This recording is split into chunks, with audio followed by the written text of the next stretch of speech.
Bienvenido mi gente a su podcast de Immigrant Table. Hoy totalmente fuera de lo común. Vamos a hacer nuestra segunda transmisión porque tenemos un invitado súper especial con un tema que yo sé que a algunas personas les va a llegar al corazón, así como personalmente lo hace conmigo. Yo quiero presentarles al doctor Julián Escobar y yo le voy a hablar un poquito de quién es él, que lo tenemos ahí en la cámara. El doctor Julián Escobar es especialista en endocrinología reproductiva e infertilidad y viene a hablarnos hoy, viene a conversar con nosotros primero a contarnos su historia y segundo nos va a decir cómo las parejas que intentan tener familia en este país y principalmente las parejas latinas pasan por un sinnúmero de situaciones para poder tener en sus manos ese sueño que tantos anhelamos. Así que primero, darle la bienvenida al doctor Julián Escobar. Bienvenido a nuestro podcast, doctor. ¿Cómo se siente? Muchísimas gracias, Carlos, por tenerme. Muy bien, muy bien. Me encanta que estemos hablando de esto. Eh, Como tú has mencionado antes, uno no planea, sobre todo cuando viene a este país, necesariamente a ser inmigrante, pero acá nos encontramos todos y nos definimos por tantas otras partes de la vida. Por ejemplo, yo como médico, pero la verdad es de que algo que tenemos en común y muy profundo a todos y nos une es haber sido inmigrantes. Así mismo es. Doctor, como le dije anteriormente, quiero darle las gracias por estar aquí con nosotros compartiendo en este episodio. Yo sé que usted es una persona súper ocupada. Para que la gente entienda, yo sigo al doctor Julián Escobar hace más de 5 años, antes de incluso llegar a Estados Unidos, porque a nosotros de manera personal nos afecta el tema de la infertilidad. Pero yo sé que como yo, muchas personas pasan por la misma situación. Y yo quiero primero, antes de que nosotros hablemos de todo eso, yo quiero conocer al doctor Julián Escobar, que es colombiano y que llegó aquí a Estados Unidos, pero yo quiero que el doctor me hable un poquito sobre su infancia y sobre lo que él hacía en uno de los países que yo más quiero, que es Colombia. Dígame un poquito de usted como colombiano, doctor. Claro. Tengo un apellido muy colombiano, Escobar. Y empecemos por ahí. Nací en Bogotá, pero me crié siempre en Cali. Y salimos de Colombia en el 88. Yo tenía 12 años y nos fuimos a Costa Rica. Obviamente, de una forma superficial, a mi papá le ofrecieron un puesto en Costa Rica, pero yo creo que había mucho más que eso, y aunque no sé qué tan concreto hubiese sido en esa época, el futuro en Colombia, sobre todo viviendo en Cali, en Medellín, en esas épocas, en los 80s, era muy, muy duro. O sea, sí, un país muy lindo, la familia, todo lo de uno. Pero en esa época los dos carteles estaban dando muy duro y la inseguridad. Y yo creo que de cierta forma mis papás, más que querer un avance de carrera o esto o aquello, yo creo que era darnos oportunidad. Y entonces, Seguridad. aunque Costa Rica, sobre todo en esa época, era un país bien chiquito, Ujú. era un país muy tranquilo y yo creo que eso fue atractivo para mis papás, que se lanzaron a la deriva prácticamente a hacer esto, Sí. ¿no? Y ahí es donde empecé yo como extranjero, ¿no? Sí. O sea, ustedes bien, se van específicamente al área de Costa Rica saliendo de Colombia. ¿Y qué tiempo duraron ustedes en Costa Rica? 3 años, y yo no creo que mis papás pensaron. Yo creo que ellos lo debieron haber visto esto como algo corto, o sea, iban allá y nunca creo que se hubieran pensado que no iban a volverse para Colombia, toda mi familia en Colombia. Y después a mi papá, cuando yo tenía 15 años, le ofrecieron un trabajo acá en Estados Unidos, en Dallas. Y nos vinimos acá. Y entonces mis papás siempre se esperaban que fuera la época de verano, de vacaciones. No nos decían que nos íbamos a ir a un lugar. Y de un segundo a otro empacaban la casa y nos íbamos y nos tocaba desterrarnos de todo, ¿no? Y ni modo, o sea, es lo que uno hacía lo que tenía que hacer. Y entonces nos vinimos acá a Dallas y hay una parte de Dallas que se llama Carlton, que está apenas en construcción en esa época, un colegio gigantesco, de como 4.000 personas. Yo había tomado inglés toda mi vida, pero no sabía decir nada en inglés. Y prácticamente llegué a empezar de cero, ¿no? Ya como en Ok, noveno, que es freshman de high school. ok, Y pues ahí es donde empecé en Estados Unidos, ¿no?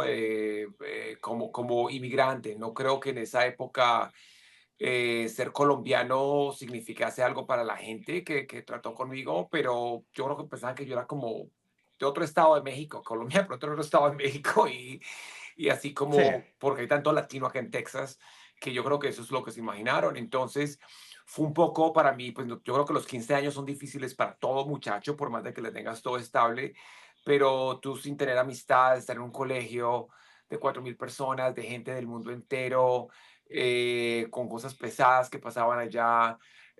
Y yo por solo saber hablar español, obviamente mis amistades eran personas de descendencia mexicana, o la gente que primero conocí, pero que también no teníamos mucho en común en muchas otras formas, ¿no? Pero pues hablábamos el español, ¿no? Por decir. sí, Culturalmente, el propósito, lo que queríamos sacar de la vida completamente diferentes. Entonces, para mí, obviamente mis papás trabajan muy duro por darnos lo que fuera que estuviésemos, pues tampoco me podían ayudar en el colegio, orientarme en el colegio. Y en Colombia y en Costa Rica estamos en colegios católicos que eran intensos, que tenías una cantidad de materias que tenías que tomar y eso era todo, ¿no? Mientras acá tú puedes tomar mil cosas, ¿no? Y los consejeros que le dan a uno esperaban muy poquito de mí porque me veían como un inmigrante y me veían como quien dice el pensamiento de ellos de que como inmigrante la persona no quería mucho de su vida, no iba a dar ujú, mucho, o quién sabe qué iba a hacer.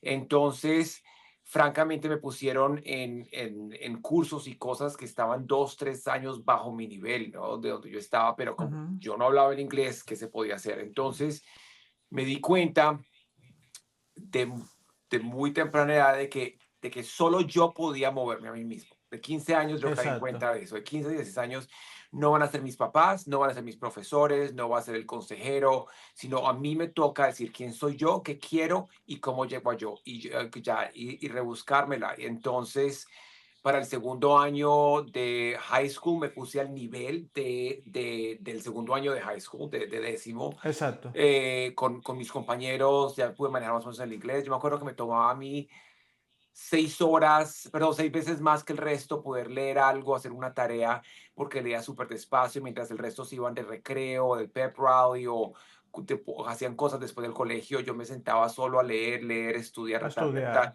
tratar de poder terminar de hacer lo que tenía que hacer el resto de la gente y me metía a cualquier extra crédito que me pudieran dar. Así fuera en gimnasia, si había extra crédito, yo me iba detrás de eso porque yo sabía que yo tenía una deficiencia por el inglés, entonces tenía que poner claro, más.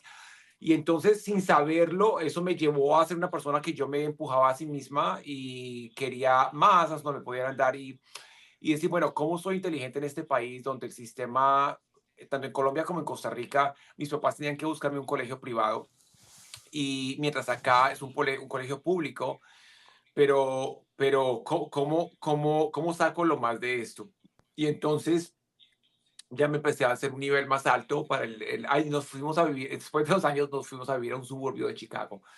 Entonces, wow, ahí sí pasé a un lugar donde estaba lleno de gente del mundo entero, acá en Dallas, a un lugar donde yo era la persona más étnica, más diferente, que todos eran blancos, rubios, en ese suburbio de Chicago, a terminar, pero en realidad era un colegio muy tranquilo, que me parece que no era tanta conmoción y yo logré entonces en el junior year, que es el año 11, de ya estar a un nivel alto del colegio, pero al final terminé no, todas mis clases prácticamente era a nivel de universidad. Entonces, como que dice, me empezaron en más bajo de lo que es el noveno y terminé más alto.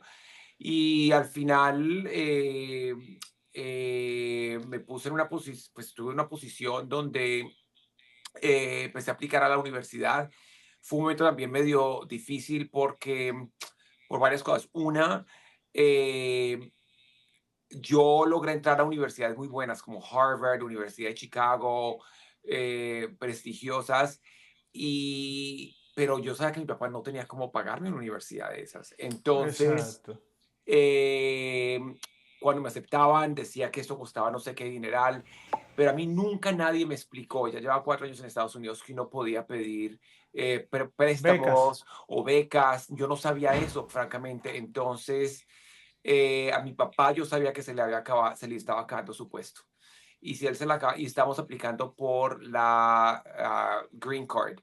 Y entonces, si la compañía salía de mi papá y de su puesto, que en realidad había sido absorbido por otra compañía, nos tocaba salirnos de Colombia, de Estados Unidos, porque estábamos condicionalmente en Estados Unidos por el puesto de mi papá. Ujú. Y en ese momento yo dije, pues me va a tocar ir a a la mejor universidad pública de Illinois, el estado donde está Chicago, porque a mi papá lo más seguro es que le va a tocar irse a vivir a otro estado. Y yo en realidad no les puedo pedir a mis papás nada, entonces ni siquiera les conté que había entrado a estas universidades y me fui a University of Illinois at Urbana-Champaign, que es la mejor universidad pública del estado de Illinois, y me fue, y ahí empecé, y en ese momento nos salió la Green Card y mi papá se fue a vivir a Georgia, donde tuvo otro trabajo, donde fue, y una vez al estado yo allá, fui out of state porque mis papás se movieron del estado y vivían en la ciudad de Athens, donde está la Universidad de Georgia. Me pidieron de que aplicara y terminé aplicando. Me dieron plata para costearme la universidad entera, plata extra para vivir, obviamente estaba viviendo con mis papás. Entonces, en realidad, terminé yendo a la universidad gratis y me ahorré casi un año de universidad también.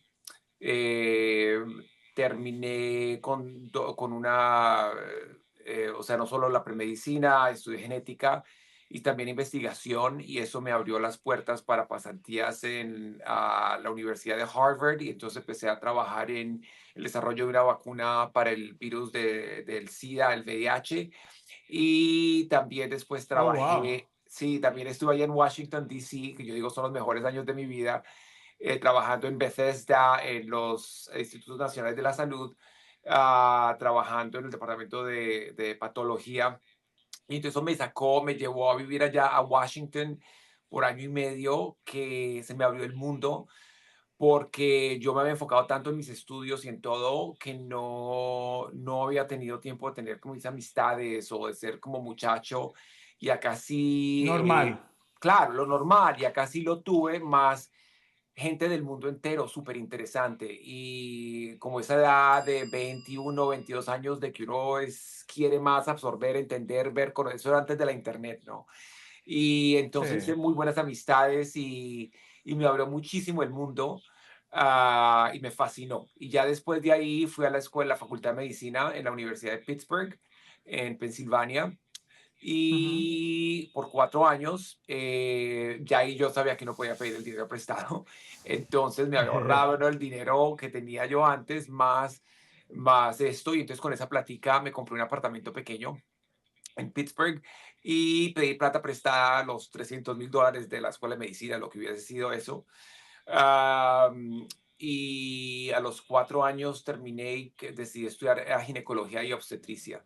Pero Yo, espérese, doctor, espérese. Déjeme decir sí. una, porque realmente la historia suya es para escribir un libro, ¿eh? Realmente, porque usted me ha dicho todo esto en un lapso que yo digo, wow, ¿cómo una persona normal puede hacer tanto en 5 años, 6 años? ¿Verdad? Pero yo sí le quería preguntar si había alguien en su casa que lo había inspirado a usted para ser médico.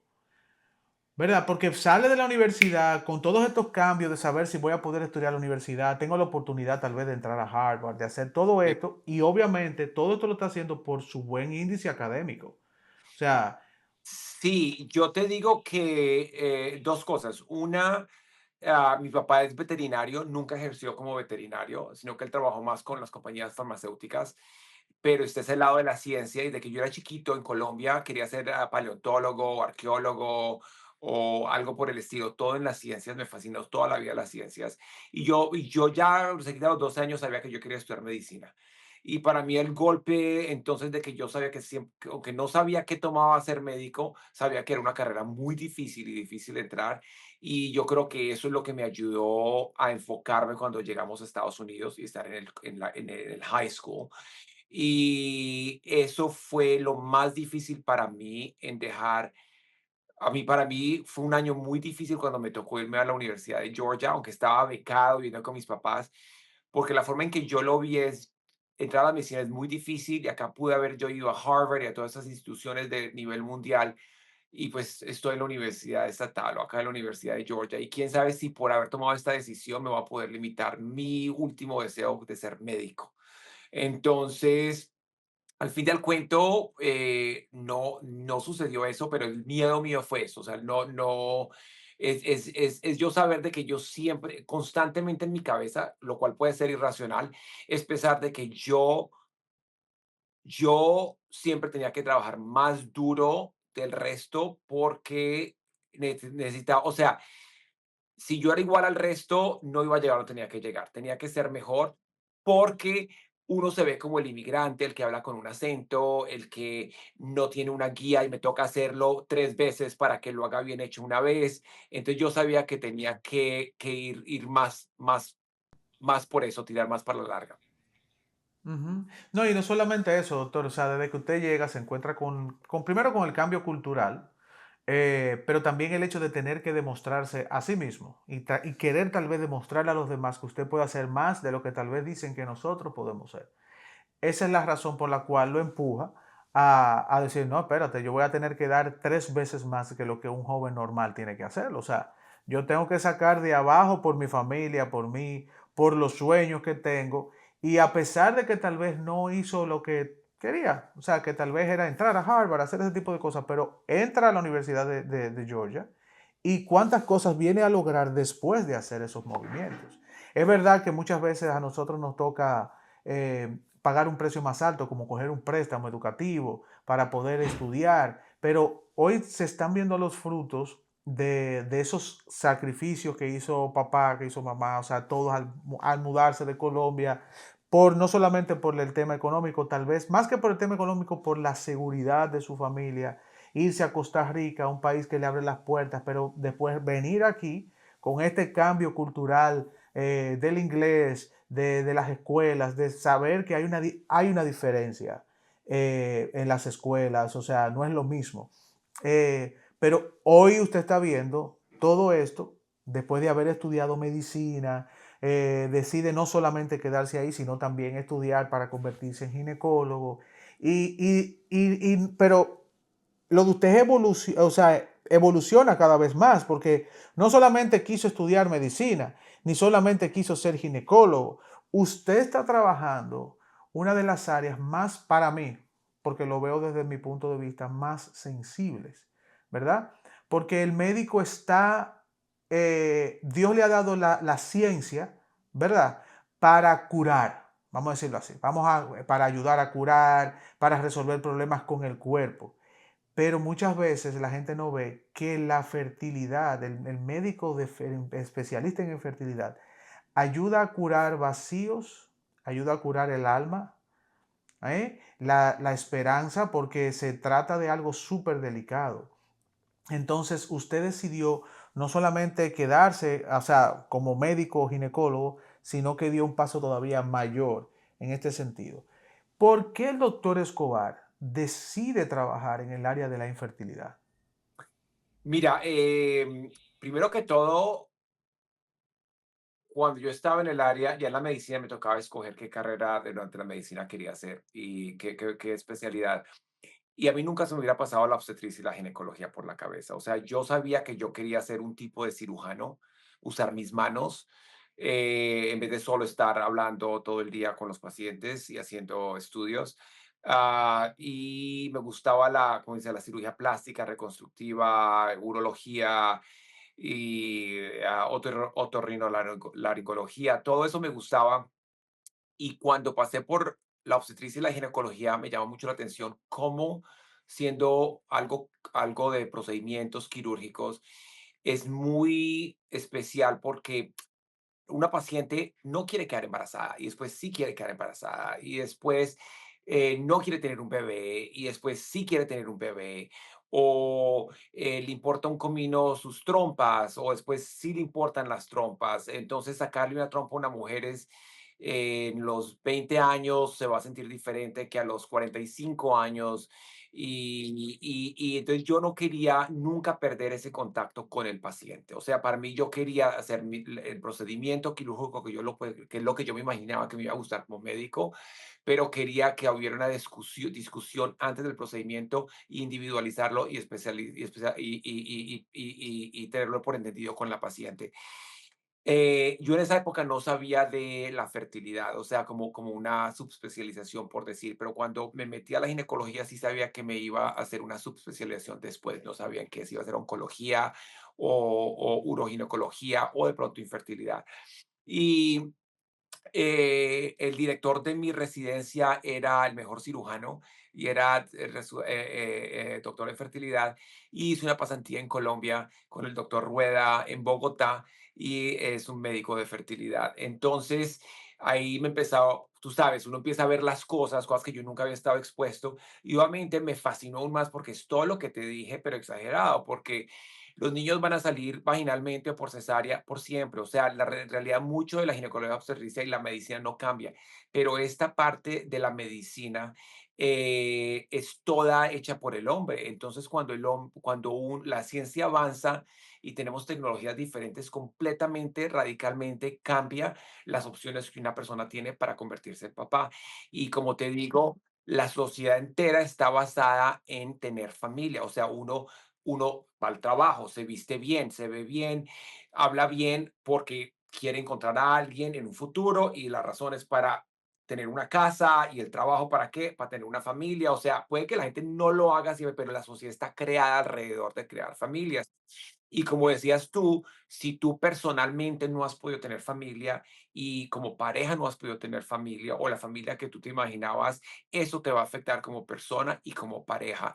Entonces, es algo que es muy difícil, que no es concreto, pero es algo de que es muy en vivo en la gente. Han hecho estudios donde el nivel de estrés de pacientes de fertilidad es tan alto como los pacientes que tienen cáncer, y ese es el mundo donde yo quería. O sea, a mí lo que siempre me ha gustado es individualizar los tratamientos con los pacientes, escuchar a los pacientes.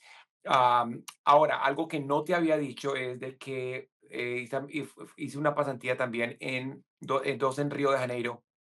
eh, yo durante la escuela de medicina tenía muchas ganas de ayudar, de hacer medicina internacional, darle algo a gente que no tenía las opciones de la gente que tiene alrededor mío.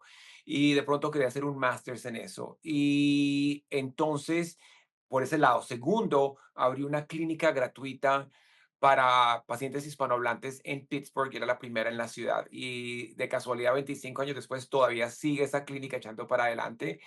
Entonces, para mí poder ayudar a la gente que no tenía los mismos recursos del resto de la gente era algo muy importante. Y cuando escogí la infertilidad, yo dije, pero ¿cómo hago? O sea, yo no puedo ir como un cirujano plástico a Guatemala a ayudar a los niños que tienen defectos faciales o algo por el estilo con la fertilidad. Ningún país va a querer que yo ayude a que la gente tienen muchos niños, quieren tener menos como países. Pero un poquito caí yo en cuenta, o no sabía que en realidad en mi propia ciudad, en mi propio país, acá en Estados Unidos, en Dallas, en Texas, eh, está toda esta población latina que ha sido completamente ignorada, que ha trabajado dificilísimo para llegar donde están, no tienen los recursos de lenguaje, culturales, de seguro médico, de entender, donde si hablan de algo tan personal con la tía, con la abuela, les dicen que tome un té o le den un masaje, no tomando en serio algo tan serio, tan importante en la vida de ellos, donde hay tantos mitos. Y entonces, para mí, yo me siento de que cada día veo pacientes que tienen 10, 15, 20 años de infertilidad, pacientes que me vienen a ver de otros países, que vienen a hacer o donación, o gestación subrogada, o in vitro, o cirugía.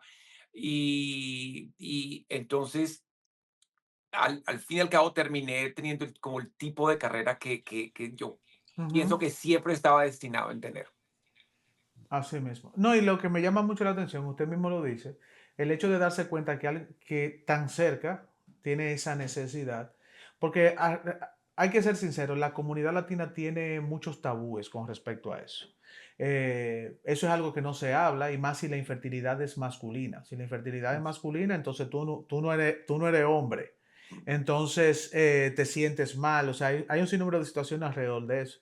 Pero a mí me llama tanto la atención, doctor, el hecho de que estando en Estados Unidos, que tiene una gran cantidad de inmigrantes, vamos a decirlo así, que ahora mismo no están regulados a nivel legal, la pregunta que a mí particularmente me surge, ¿cómo se hace una persona bajo esta condición que quiere tener familia y no puede? Porque muchas personas saben que hay programas y hay acceso a muchísimas hay muchísimos recursos para poder tener familia por reproducción asistida, pero una persona que no está regulada no tiene acceso a ese tipo de cosas. Entonces tienen que sufrir callados porque no tienen acceso a ese tipo de cosas. Se le pasan, como dice usted, 10, 15, 20 años y al menos que no tengan los recursos, la fuerza, las ganas. Y uno tiene situaciones con la infertilidad de que realmente a uno lo excluyen, hacen cumpleaños, baby shower, todo eso, y a uno lo excluyen, uno no lo invitan a ese tipo de cosas. Muchas personas te dicen, si tú no puedes tener hijos, no tengas, cómprate un perro, como que es lo mismo. Adopta. ¿Y qué pasa con ese inmigrante que no puede adoptar? Porque sabemos, adoptar no es tan sencillo como sacarlo de la boca. Adopta. No, adoptar es mucho más Más difícil difícil, es más difícil y más costoso y toma más tiempo que los procesos de y más fertilidad. costoso. Claro, entonces las personas desde afuera ven esto y yo mismo, lo que yo me pregunto, por eso yo quise hacer este episodio, pensando en la cantidad de hermanos inmigrantes en este país que tal vez están pasando por una situación tan difícil como esta, porque no es fácil, es difícil, y dicen, nadie me entiende, nadie me entiende, o sea, no tengo los recursos, no puedo adoptar, no quiero comprar un perro. Tan sencillo como eso. Entonces, ¿cómo se hacen ese tipo de personas? Y ahí es donde entra usted. Yo, por ejemplo, veo mucho en todas sus redes sociales cómo usted trabaja directamente con la comunidad latina. Veo muchos rostros latinos alrededor suyo. Y yo digo, este señor está haciendo algo que ningún médico de fertilidad que yo conozco está haciendo. No se preocupa por estas familias. Entonces, yo quiero que usted me diga, ya que lo trata de cerca, ¿cuál es la situación actual de los inmigrantes, verdad, en este país que buscan tratamiento de fertilidad en Estados Unidos? Sí, mira, o sea, yo creo que la fertilidad no discrimina, infertilidad no Ujú, discrimina y esa vulnerabilidad la ves desde la persona más paupérrima hasta la gente más rica y más con más poder, ¿no? De lo que ujú, sea, de educación, lo que sea. ujú. Obviamente, cuando tú tienes más recursos, se te puede hacer la vida un poquito más fácil, pero el dolor es el mismo. Ahora, El mismo. nuestra comunidad, por todo lo que tú mencionaste, es más distante para ellos llegar a saber por lo menos qué tienen que hacer. Entonces, yo creo que la parte más grande es educación y saber qué recursos tienen. Y francamente, en 3 años de que una persona lleva tratando, el 99% de los pacientes han quedado embarazados a los 3 años de tratar de concebir. Entonces, si una persona lleva tratando 3 años, eso es larguísimo. O sea, al año, la mayoría de la gente, al año, si tienes menos de 35 años, al año debes buscar ayuda o por lo menos una evaluación de 35 a 40 a los 6 meses y de 40 para arriba a los 3 meses. Entonces, ahora, la mayoría del país, aunque la gente tenga seguro médico, no le cubre tratamientos de fertilidad. Hay ciertos estados donde sí. Entonces, bien se hace una persona que sea americana, tenga seguro médico, tenga recursos, terminan teniendo que pagar por esos tratamientos por su propia cuenta.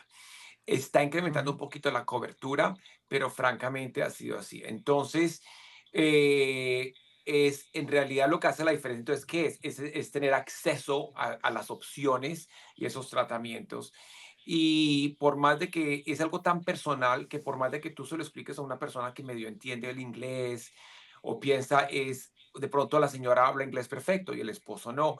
Es algo que es tan personal, es algo que es tan de dos personas casi siempre, de que tiene que haber un entendimiento. Y yo nunca, o sea, yo lo tomé como nada, como tú lo tomas, hablar el español. O sea, siempre ha estado con nosotros y lo que tenemos, no nos, o tener ojos cafés, son cafés y qué, pero entiendes, es lo que es, siempre hemos sido igualitos y el poder que eso nos da en poder comunicarnos y ayudar a la gente. Entonces, sobre todo en una parte de la medicina que es tan personal, me parece que esa comunicación es muy importante. Entonces, para mí, desde un principio, quise que tuviera personal desde la que contesta el teléfono, a la que le da la bienvenida a la paciente cuando viene a la clínica, que los pone en un cuarto, que les explica los medicamentos, a las de finanzas, todo gente que, o sea, no todo el mundo en mi clínica habla español, pero tengo gente que habla español en todas las partes de la clínica. ¿Por qué?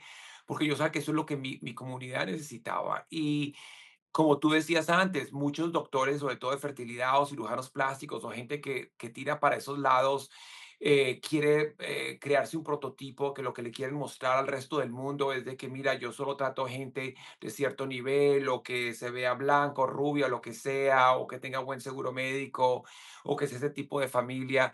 Y a mí me parece muy feo porque aún aísla y segrega más a esta gente, ¿no? Que ya tiene su propia cruz que llevan cargando.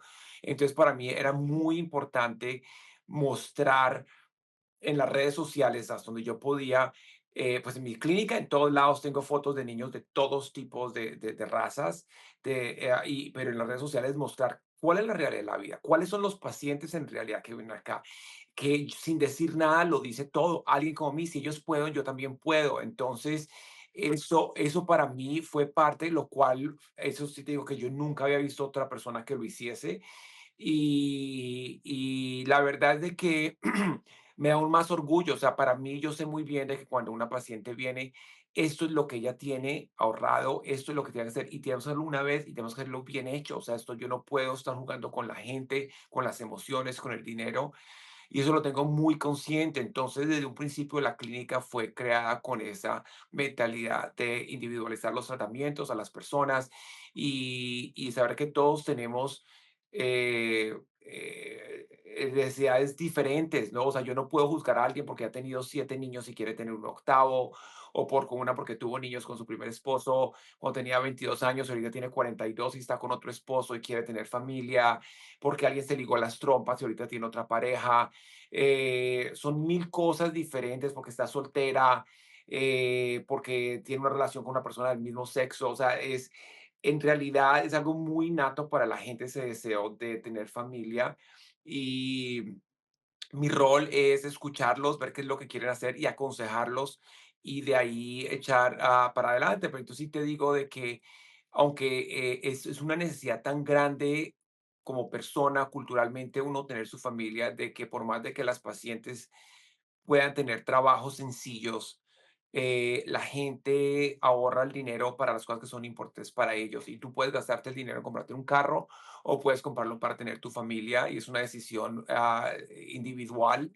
Ah, pero se puede y tú lo ves como por lo dices que la gente lo hace, ¿no? Y es algo muy bonito. Hoy tuve una paciente que solo vino para que nos tomáramos una foto porque no la pude ver el viernes pasado cuando vino a su sonograma. Feliz, feliz, feliz, no se lo puede creer ella misma. Hoy tuvo otra paciente que vino llorando, así, mira, doctor Escobar, adoptó un embrión, el embrión estaba en otra ciudad, pero ella quería que yo le manejara todo, no podía mandar el embrión para acá. Y obviamente yo no se lo transferí, pero se lo hice todo, ¿me entiendes? Y mira, estaba que lloraba, me mostró la foto, vea, doctor, esta mañana salí positiva, salí positiva. Entonces, es algo muy bonito, ¿me entiendes? Es algo muy bonito No, poder. claro. Y el hecho de que usted, por ejemplo, de todas las barreras que hay, porque está la barrera económica, está la barrera del idioma, está la bandeja, la barrera legal, el hecho de que usted diga, bueno, por lo menos la del idioma, yo la voy a bajar un poco. El hecho de que yo, por ejemplo, puedo escuchar no un caso en específico, sino que me puedo abrir y puedo escuchar a muchísimas personas de diferentes etnias, situaciones emocionales. Esas son cosas que uno realmente necesita. Entonces, por eso es que la infertilidad es tan delicado.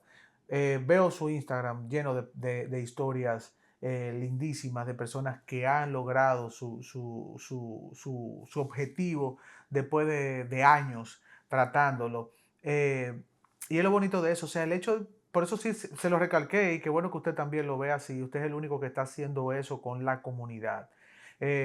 Usted podría perfectamente decir, no, yo voy a trabajar únicamente con gente millonaria. Yo quiero trabajar únicamente con gente millonaria, me voy a meter en los bolsillos todo el dinero que yo pueda. A mí no me importa que pueda tener igual que no lo pueda tener. No, usted dice, yo, este es mi trabajo, o sea, su trabajo no, su visión como médico, su llamado es ayudar, ¿verdad? Es darle esa sanación emocional, espiritual, o sea, y al final poder lograr ese tipo de cosas. ¿Cómo Y logra usted, por ejemplo, sí, dígame? no te había respondido bien o algo que se me habías dicho antes de, no te dar una buena respuesta de el estado migratorio. Mira, yo soy médico, todas son personas. El resto no tiene que ver nada con mi profesión, ¿me entiendes? O sea, yo no me interesa saberlo. Tú vienes como paciente, yo te voy a tratar como una paciente o como un paciente sin nada de eso. Obviamente, lo legal, en lo único que puede tener un problema en lo que yo hago es con la subrogación, porque necesitas un contrato con la gestante por ese lado, pero de resto, todo cirugías que hacemos para la reversión de trompas, in vitro, inseminaciones, evaluación, no tiene nada que ver con lo legal y entonces a todo el mundo se le atiende, ¿no? Sí, incluso esa era mi pregunta, ¿cómo ustedes pueden también, además de brindar ese apoyo a pacientes con el tema de la infertilidad, también que lidian con la situación de ser inmigrantes en este país? Porque ahora mismo se está viviendo una cacería. Caterina, y te lo digo, sí me toca de vez en cuando que los pacientes están haciendo sus procesos legales y a veces les toca, los abogados le piden que demuestren de que están siendo atendidas o yo no sé, ¿me entiendes? O sea, sí lo veo, sí me lo comentan, pero no, o sea, no es algo que yo pueda darme el gusto de gastarme el tiempo, porque yo sé que es mucha gente lo que pasa por esto. Mucha gente quiere quedar embarazada para poderse devolver a sus países. Em, em, Mucha gente no puede estar casada por lo legal en Estados Unidos por no ser legal, ¿me entiendes? Entonces, el hecho que una persona no esté casada legalmente, no tenga un acta de matrimonio, para mí no necesariamente quiere decir que no sea una pareja que pueda tener niños. O sea, lo legal por muchas formas puede afectar a estas personas en tratando de crear su familia. Y yo lo último que quiero es traerles más barreras, ¿no? Sí. Doctor, en ese sentido, le quiero preguntar, ¿cómo usted lidia? Porque todas estas emociones que llegan a su escritorio con los diferentes casos de personas que tienen problemas, que si por lo legal, que si por la etnia, que si por todo lo que aparece. ¿Cómo lidia Julián Escobar con todo esto, con las emociones de esos pacientes? O sea, a usted que también tiene una familia preciosa, tiene dos hijos maravillosos, sabe lo que es querer tener esos hijos y el trabajo que da, ¿verdad? Entonces yo me imagino que usted también se pone en los zapatos de estas personas, pero ¿cómo usted lidia con todo esto que llega a su consultorio todos los días? Sí, mira, o sea, no sé ni por dónde esperar contestarte eso. Obviamente, yo te digo, en toda la, tú, tú no puedes internalizar todo a cierto nivel de que te derrumbes cada vez que ocurra un momento difícil con un paciente, ¿me entiendes? Y lo mismo ocurre en todo lo que hay en la sociedad. El policía, el bombero, todos lidian con problemas y uno aprende, ¿me entiendes?, a manejar eso. Pero para mí es muy importante no perder esa empatía. Y hay veces, y por más de que tú seas profesional y por más de que seas profesional y también al mismo tiempo tener ese carisma, o sea, yo puedo tener los dos, con todo y eso no quiere decir de que, o sea, que uno no, uno dice, bueno, que no me vaya personalmente, que no me llegue, pero eso es imposible, sobre todo como tú dices, cuando uno ha pasado por estas, cuando cualquier parte de esa historia de ese paciente te pega más a ti por razones que a veces uno ni sabe. Y sí, yo he estado en muchas veces en situaciones, en consultas con pacientes donde tú sientes que te da ansiedad, que se te sale el corazón, que te da ganas de llorar, ¿me entiendes? O sea, porque lo vuelve a vivir uno y uno entiende también, pero, pero al mismo tiempo yo tengo que entender de que es el proceso de ellos y no el proceso mío. Entonces yo trato de compartir muy poquito de mi proceso, solo cuando sea necesario. La razón es porque no quiero convertir que la conversación sea sobre mí. O sea, si hay algo sobre mi vida que yo pueda compartir de una forma personal a la paciente o al paciente para ayudarlos, lo comparto. Pero no por decir, ay, mira, póngame la atención. O mira, oh, tú también lo puedes hacer. Yo lo hice y disminuir el problema que ellos están en ese momento. No, tal cual, tal cual. Pero sí, es haberlo pasado, para mí fue muy bueno haber pasado como esto como paciente, porque por más de que tú veas mil de pacientes o a veces hasta que uno no lo haga uno mismo, tú no vas a caer en cuenta de cosas tan pequeñitas que pueden ser tan grandes en la mente de la persona o en la pareja. Ah, y yo creo que solo me convirtió en mejor médico. Entonces, yo quisiera que usted le diera un mensaje, por ejemplo, a una pareja ahora mismo que está tal vez pasando por una situación de infertilidad, a esa pareja inmigrante que tal vez está perdiendo la esperanza en este momento. ¿Qué usted tendría que decirle? Yo lo que diría es de que eh, tomen acción. O sea, una evaluación médica es muy sencilla, son cuatro cosas: el examen espermático, el examen de trompas, el examen de la matriz y el examen de la reserva ovaria. Con esas cuatro cosas, una evaluación que debe costarte menos de $1,000, menos de $1,000. Si tienes seguro médico, te la cubre el seguro médico, prácticamente todos cubren eso. Y por lo menos tienes información más concreta. Y en vez de imaginarse o pensar, es lo que yo haría por ahí, empezaría yo. Em, Segundo, pongan atención al tiempo. O sea, en un año el 85% quedan embarazadas, en 3 años el 99%, entonces tomen en serio todos los años que tienen. Repitiendo lo mismo, no van a cambiar las cosas. Si una persona tira la bola de básquetbol 36 veces y no la mete en el aro, a la 37 no lo va a meter, lo más seguro. Entonces uno tiene que cambiar de enfoque. Hoy en día existen tratamientos para todo esto. Como les digo, no se esperen para conseguir seguro médico, porque la mayoría de los seguros médicos no cubren las cosas de infertilidad. Entonces no pierdas un año más comprándote tus Obamacare o lo que sea. No te va a llevar a ningún lado. O sea, no es lo que no consigas seguro médico, pero eso no te va a ayudar en este propósito de la fertilidad, no te va a ayudar. Y yo creo que la comunicación es importante y conseguir un médico, un profesional donde te puedas comunicar bien de dónde estás, que te expliquen muy bien cuál es la condición con que tenemos para trabajar y qué es el tipo de familia que tú quieres, cuál es tu ilusión construir y cómo se llega de A a B. Y ya de ahí es donde uno empieza a ver, ¿es algo que puedo hacer o no puedo hacer? O qué opciones tengo, cómo puedo ser creativo. Entonces, hoy en día la Internet nos ha unido a todos, o sea, tú puedes ver a personas como estamos hablando ahorita, tú estás en Washington, yo estoy en Texas, nos sentimos el uno al lado del otro. Entonces, hasta personas que viven en pueblos pequeños, en ciudades pequeñas, pueden tener acceso a buena atención médica, o personas que cruzan estados o van a otros países también. Por el lado de fertilidad, tenemos nosotros en Estados Unidos los mejores servicios de fertilidad en el mundo entero y tenemos más acceso a cosas que son inaccesibles en el resto del mundo, como la subrogación, para la ovodonación, donación de óvulos y donación de espermatozoides. Tenemos completo acceso a todos los perfiles de los donantes para saber cómo son las fotos de niños, de adultos, todos los arreglos físicos, tantas cosas que no existen en otros países. Entonces estamos en una posición donde tenemos más gente que viene de otros países acá a hacer sus tratamientos que lo opuesto. Pero también esos son opciones que tienen los pacientes, ¿no?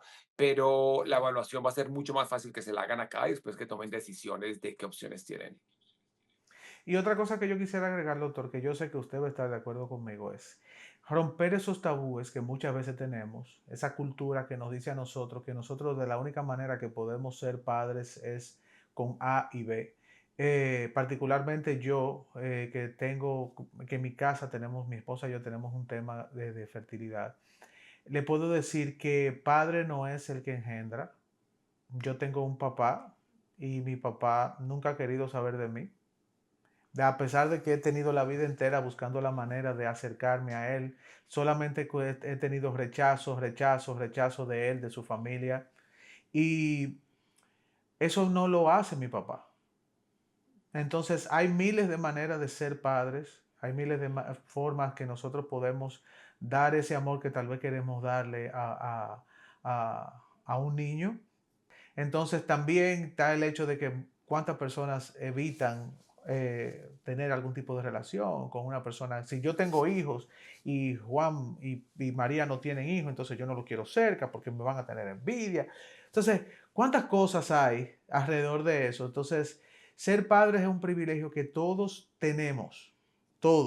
aunque no podamos concebir, todos tenemos el privilegio porque la forma de dar amor a un niño se hay un abanico de posibilidades para poder hacerlo. Entonces, yo Bien, quería también como dejarle eso ahí a la gente, que lo mira, tenga ahí. 100%. Yo tuve hijos por donación. Mis hijos lo han sabido toda la vida. O sea, los óvulos de una donante anónima. Es parte de la historia de ellos, pero esa no es la mamá. Y ellos lo saben, ¿me entiendes? O sea, es tal cual como tú lo dices. O sea, el problema es de que la sociedad normalmente ha sido, se casa el hombre y la mujer y se deben amar y van a ahí mismo tener bebés y vamos a tener una familia muy linda y está el papá y la mamá presente, pero eso no es la realidad del mundo. La realidad del mundo es muy diferente y diferente para todo el mundo. Entonces, sobre todo con mis pacientes que tienen problemas de fertilidad, muchas veces cargan su cruz en silencio, o sea, ellos escogen no decirle a la gente. Y es muy importante que la gente sepa de que a veces está muy mal hecho uno tener que estarle haciendo preguntas a la gente, pero ¿cuándo vas a tener familia o esto o aquello?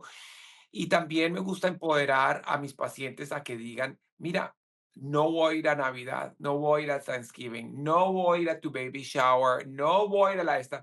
Tú tienes que hacer lo que tienes que hacer para poder tener la energía de hacer lo que es importante para ti. Y esto no es ser mala persona, ahí van a estar el resto de tu vida. O sea, si hay gente que va a seguir contigo el resto de la vida y no tienes que darle explicaciones a nadie. Y si alguien te da un comentario, le dice, mira, muchas gracias, pero no.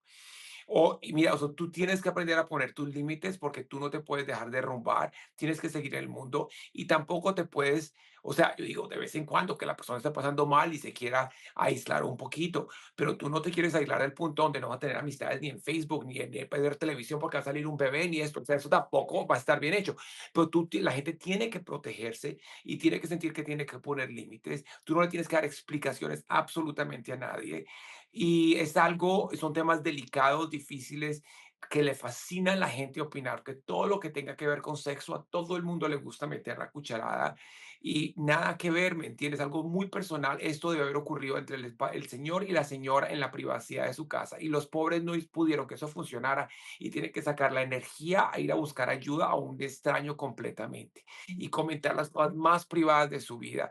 Entonces, ahí es donde eso debe terminar. Uno no le debe ni a la mamá, ni a los hermanos, no le debe a nadie ninguna explicación, porque la gente es ignorante y va a dar respuestas que no sirven para nada, que dan furia, lo hacen sentir a uno mal. Entonces, es mejor uno entender la realidad del mundo y no exponerse en esas situaciones y agarrar para adelante. Y al final, cuando tú tengas tu familia, tal cual como tú lo decías, tu hijo es tu hijo, mira, es Julián, Diego, Armando, lo que sea, Viviana, ese es tu hijo. Uno nunca piensa Tu mamá no se acuerda si la pasó rico el día que lo concibieron a uno, o cuántas veces lo hicieron, o si en realidad seguía enamorado con esa persona o no. O sea, naciste tú y eres tú, y esa es una relación nueva que se desarrolla y que es increíble. Y obviamente todos juramos de que vamos a tener hijos biológicos y que todo va a salir tan fácil, y esa no es la verdad. Pero los hijos se aman iguales, y es más, entre más años tenga la gente y más luches por algo, más lo aprecias. Y eso lo vemos con lo que tú consigues gratis, lo tomas por dado, pero lo que lo has luchado es diferente. Entonces, y yo creo que la inversión de tiempo y dinero y mental que tiene un niño, una familia, lo vale todo o mucho, ¿me entiendes? Es una muy buena inversión que te dura una vida entera, te transforma la vida entera. Entonces, lo más importante es ser uno honesto con uno mismo, saber qué quiere hacer, hasta dónde quiere llegar, qué opciones tiene y echar para adelante. Y yo creo, ayuda a gente a crear familias todo el día de formas que a veces te queda uno. El otro día tuve una señora, obviamente de 56 años, diciéndome si la podía llegar a tener bebés con los espermatozoides congelados de su esposo que estaba muerto. Obviamente hay casos rarísimos, obviamente no todo se puede, pero el punto es de que yo por lo menos y mis colegas no nos vamos a sorprender de la mayoría de las cosas. Y también si caíste en malas manos y caíste en las manos de alguien, si sentiste que no te están poniendo atención, no te están haciendo la prioridad, no te estaban tratando como tú piensas, consigue a alguien más, ¿me entiendes? Tú no estás, no tienes que someterte también a que si una persona te cerró las puertas, entonces cerraste esa parte de tu vida por siempre. Claro. ¿Sabe que en la televisión, en mi país, en República Dominicana, había un anuncio de una tienda, se llama La Sirena, para el Día de las Madres? Hace años. Yo ni pensaba realmente casarme cuando es. Pero era la historia de una mamá que dice, yo soy María. Y mi hijo me preguntó un día que si yo había nacido de su vientre. Y ella dice, yo realmente no puedo tener hijos. Y ese niño se me acerca con 6 años y me dice, yo nací de tu vientre. Y yo le dije, no, no naciste de mi vientre, pero naciste de mi corazón. A mí nunca se me olvida que bueno, yo lo veo y se me paran los pelitos de los brazos. Yo decía, wow, o sea, el hecho de poder darle ese amor a un niño, que es lo que decía, ya no naciste de mi vientre, pero naciste de mi corazón. Muchas personas que pasan por esta situación de la infertilidad, la comunidad latina, que es el enfoque de nosotros como podcast, que muchas veces se encierran por el hecho de que entienden que de la única manera, lo que hablábamos antes, solamente así o asá. ¿Cuántas personas no se le acercan a uno y nos dicen, ustedes quieren tener hijos, no? Tengan hijos, sus niños salen caros, te dan muchísimos problemas, son malcriados. No, no, no, mire, mejor váyanse de viaje, hagan tal cosa y uno se queda como... yo tengo incluso una listica. Yo tengo una listica de la gente que no lo he invitado ni a cumpleaños ni a baby shower, porque yo digo, yo me voy a dar ese gustazo de no Claro, invitarlo tampoco. de no invitarlo. Y también está la gente que hace preguntas y tú no sabes cuántas pérdidas ha tenido la pareja, por cuántas Oh, cosas ha sí, pasado. sí. Y sí, la gente, así como dices tú, o sea, pero ni modo, o sea, en realidad eh, lo importante es de que la persona sea honesta con sí misma y con su pareja y vean con qué tienen para echar para adelante. Y la relación en realidad entre papá e hijo es el que cría el niño, ¿no? Obviamente todos queremos tener hijos biológicos, todas las mujeres van a querer Ujú, cargar su bebé y todo eso, pero a veces nos toca utilizar un donante o nos toca usar un vientre subrogado. Todos quieren tener relaciones pasándola rico, perdón, quieren tener bebés teniendo relaciones y pasándola rico, pero de pronto necesita un tratamiento. Es solo una parte tan pequeña en tu vida, ujú. como decir, el miedo que uno tiene de emigrar a Estados Unidos. Uy, juepucha, este miedo. Y que te viniste y ahorita ya ni piensas en eso. O sea, el cerebro de uno pone esas limitaciones y en realidad te das cuenta que todas son herramientas para llegar del punto A al punto B, es lo importante. Y dejar de mirarle tanto. Y ¿quién te puede criticar a ti por querer ser papá, por darle la vida a un niño, por dar amor? Y todo lo que ves también en las redes sociales no es cierto. La que está poniendo post a cada rato de su niño, eso no quiere decir de que esté teniendo un buen matrimonio, la que piensa o que tenga una buena relación con su hijo. De pronto el que tiene la relación muy buena con su hijo no tiene tiempo para estar poniéndosele frente al mundo, ¿me entiendes? No tiene que enfocarse en fiestas grandísimas ni en nada de eso. Ujú. Entonces, una es la realidad externa y otro es lo que pasa por dentro. Y lo mejor es que cada uno nos forjemos nuestra vida y en este mundo, como dice mi tío, lo único que tenemos que hacer es ser felices y dejar al resto ser felices. Así es. Doctor, yo le quiero dar las gracias de verdad por acompañarnos. Yo sé que usted es una persona súper ocupada. Le tiré a este hombre y estaba en Europa con su familia y después lo agarré. Mire, doctor, es que necesito esa entrevista con usted. Y le quiero agradecer de verdad mucho por darnos tanto conocimiento y poder hablar a esa comunidad latina que está allá afuera, que tal vez tienen esa situación y que no lo hablan porque es como decimos, algo muy, muy, muy personal, que nos vienen diciendo que no se habla, que sí. O sea, por todas las trabas que tenemos culturales. Entonces, le quiero dar las gracias otra vez. Yo voy a poner todo, vamos a poner toda la información suya en el pie del video. De verdad que para mí es una bendición poder ver todo lo que usted está haciendo por tanta gente querida, que su deseo es poder cargar en sus brazos un bebé, eh, que no es tan fácil como ir a una tienda y comprar un animalito, un tamagotchi, una planta o nada, ¿no? Es algo que uno tiene, todo el mundo tiene el derecho de hacerlo. Entonces, qué bueno que usted está utilizando sus manos para poder llevar a estas familias a cumplir ese sueño. Mi- Le quiero dar las gracias y esta es su casa también. Espero que se repita y que podamos seguir. Claro que sí, hombre, yo te lo agradezco muchísimo por esta oportunidad. Me encanta.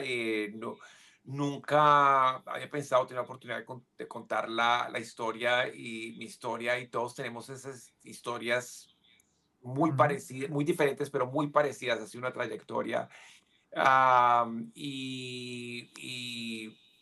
Yo digo a la gente que siga luchando y en general, así no sea el tema de fertilidad, sino de solo de ser un inmigrante.